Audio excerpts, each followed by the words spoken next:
সাইকেলে চেপে নির্বাচনী প্রচার সারলেন জয়নগরের টিএমসি প্রার্থী বিশিষ্ট শিক্ষক বিশ্বনাথ দাস। নির্বাচনের দিন যত এগিয়ে আসছে ততই ব্যস্ত হয়ে পড়ছেন প্রতিটি বিধানসভা কেন্দ্রের প্রার্থী থেকে দলীয় কর্মী সমর্থকরা। কোথাও হুটখোলা জিপে চেপে, কোথাও বা পায়ে হেঁটে নিজের এলাকায় প্রচার সারছেন বিভিন্ন দলের প্রার্থীরা। সাইকেল চালিয়ে প্রচারের মূলত গ্রামের মানুষ সাইকেলে যাতায়াত করে। আজকের এই গ্রামের মধ্যে যে রাস্তা, সেই রাস্তা আমি সাইকেল চালিয়ে প্রচার করছি। এটা গ্রামের মানুষরা এটা দেখছে যে আমরা যেভাবে যাতায়াত করি আমাদের প্রার্থীও সেইভাবে তিনি সাইকেল নিয়ে প্রচার করছে।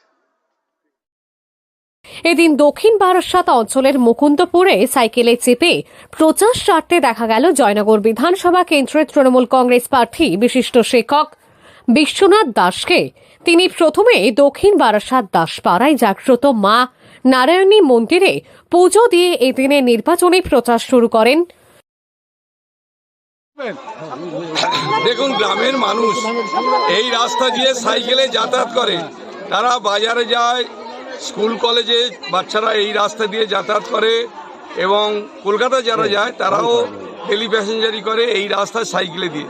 আজকের আমি এই প্রচারে বেরিয়েছি, সাইকেল নিয়ে এই রোড দিয়ে প্রচারে যাচ্ছি, মানুষকে শুভেচ্ছা জানাচ্ছি, অভিনন্দন জানাচ্ছি। তারাও দেখছে যে যিনি প্রার্থী তিনিও সাইকেল নিয়ে গ্রামের মধ্যে প্রচার করছে, গ্রামের মানুষরা সেটাও দেখছে। বিভিন্ন প্রথমে তিনি দলীয় কর্মী সমর্থকদের নিয়ে পায়ে হেঁটে দাসপাড়া থেকে জোড়াপোল পর্যন্ত পথ চলতি মানুষ ও এলাকাবাসীর সাথে শুভেচ্ছা বিনিময় করেন।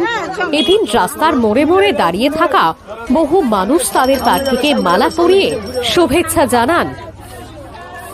বিশ্বনাথ বাবু মুকুন্দপুর এলাকায় সাইকেলে চেপে প্রচার শুরু করেন। সাংবাদিকদের তিনি জানান, এই গ্রামের মানুষ সাইকেলে চেপে প্রতিদিন তাদের নানান কাজকর্ম সারেন। ছাত্রছাত্রীরা সাইকেলে চেপেই পড়াশোনা করতে যায়, তাই এই গ্রামেই আমি সাইকেল নিয়ে প্রচার শুরু করলাম। এদিনে তার প্রচার অভিযানে মহিলাদের সংখ্যা ছিল চোখে পড়ার মতো। তিনি বলেন, বাংলার মহিলারা একদিকে যেমন লক্ষ্মীর ভান্ডার পেয়ে খুশি, অপরদিকে রান্নার গ্যাস সমস্যায় তারা কেন্দ্রীয় সরকারের প্রতি ক্ষুব্ধ, তাই তারা বাংলায় তৃণমূল কংগ্রেসকে আবার দেখতে চায়। দক্ষিণ 24 পরগনার জয়নগর থেকে সুমন সাহার রিপোর্ট, লোকাল 18 বাংলা।